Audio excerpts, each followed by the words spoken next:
একসময় দিনরাত তাঁতের খটখট শব্দে মুখর থাকত সিরাজগঞ্জের উল্লাপাড়ার গ্রামগুলো। এখানকার তৈরি শাড়ি কাপড় শুধু দেশের চাহিদায় মেটাতো না, রপ্তানি হতো বিদেশেও। কিন্তু সময়ের সঙ্গে সেই চিত্র বদলে গেছে।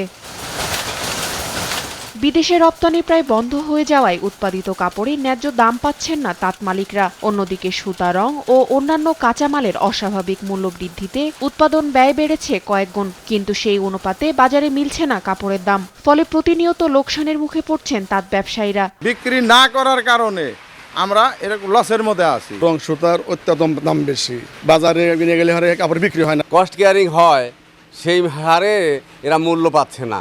লোকসানের ভার বইতে না পেরে অনেকেই ইতিমধ্যে বন্ধ করে দিয়েছেন তাদের তাঁত কারখানা। কর্মহীন হয়ে পড়েছেন অসংখ্য তাঁতি ও শ্রমিক। সংসার চালাতে অনেকেই বাধ্য হচ্ছেন পেশা পরিবর্তন করতে। এক পর্যায়ে ধরেন আমি তাঁতের মহাজন ছিলাম, এখন আমি শ্রমিক। ছেলে পেলে আমার দিন যাওয়া এখন খুব কষ্ট পাই। আমাদের সরকারের কাছে অনুরোধ, সরকার যেন এই তাঁত শিল্পকে আরো প্রসার করার অগ্রগতি যেন সামনে রাখে। তাঁতি সমিতির নেতারা জানান, সহজ শর্তে ঋণ, কাঁচামালের দাম নিয়ন্ত্রণ এবং বিদেশে রপ্তানির সুযোগ বাড়ানো গেলে আবারও ঘুরে দাঁড়াতে পারে দেশের অন্যতম ঐতিহ্যবাহী এই শিল্প। রং, সুতা, রাসায়নিকের দাম বৃদ্ধি ও বিদেশে রপ্তানি করতে না পেরে তাঁতিরা তাঁত বন্ধ করে দিতে বাধ্য হচ্ছে। আমরা সরকারের কাছে জোর দাবি জানাই যেন এই শিল্পটাকে টিকিয়ে রাখার জন্য যথাযথ উদ্যোগ গ্রহণ করে। রপ্তানি বন্ধ হয়ে যাওয়ায় এবং উৎপাদন ব্যয় বেড়ে যাওয়ায় সংকট আরও গভীর হয়েছে। শিল্পটি বাঁচাতে তাই দ্রুত কার্যকর উদ্যোগ চান সংশ্লিষ্টরা।